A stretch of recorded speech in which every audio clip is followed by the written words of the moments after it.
Well, Sean Diddy Combs has been celebrated in the hip-hop community as a multi-platinum artist, an entrepreneur, and mogul. But his image is changing as last week his homes were raided by a joint task force connected to allegations of sex trafficking and sex assault. All right, in this week's episode of Street Soldiers, Lisa Evers finds out the details of the raid and what may be next for the hip-hop mogul.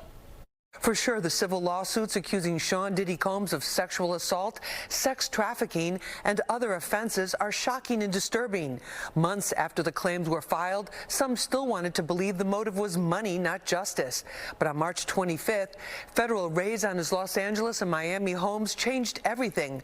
Combs continues to categorically deny all the accusations, but the feds, for the first time, confirmed a criminal investigation is underway.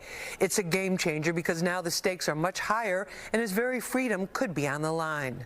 On March 25th, the image of armored vehicles rolling along the tree-lined streets of wealthy Holmby Hills shocked viewers.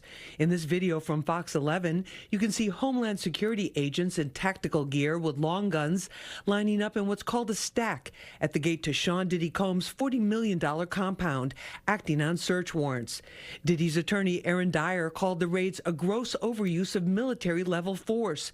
The equipment was most likely the result of concerns about guns and drugs on the property, says Homeland Security expert Hal Kempfer. We're looking at HSI going in kind of heavy, armored vehicles, ballistic protection, assault rifles, basically, with a lot of other things that they needed because they were very concerned about the threat assessment. What was there? For several decades following the murder in 1997 of his Bad Boy Records superstar, Notorious B.I.G., Sean Diddy Combs has been a larger-than-life figure. He set trends in music, fashion, lifestyle, and branding as a businessman and entrepreneur. He's even appeared on Broadway and in feature films. He applied his music industry-honed marketing skills to his Sean John clothing line, Ciroc Vodka, Revolt TV, and other ventures, before the lawsuits compelled many entities to cancel their association with him. Diddy's cultural footprint was huge, says New York Post lifestyle reporter Asia Grace. Diddy was the untouchable man. He was on the Mount Rushmore of hip-hop moguls. There was nothing he couldn't do, no space that he couldn't dominate, whether that was music, pop culture, fashion, education, politics. I mean, my entire life, Diddy was the man. The civil lawsuit allegations have already cost Combs millions of dollars in losses from canceled deals. There was public humiliation on social media where the more sensational claims spread like wildfire.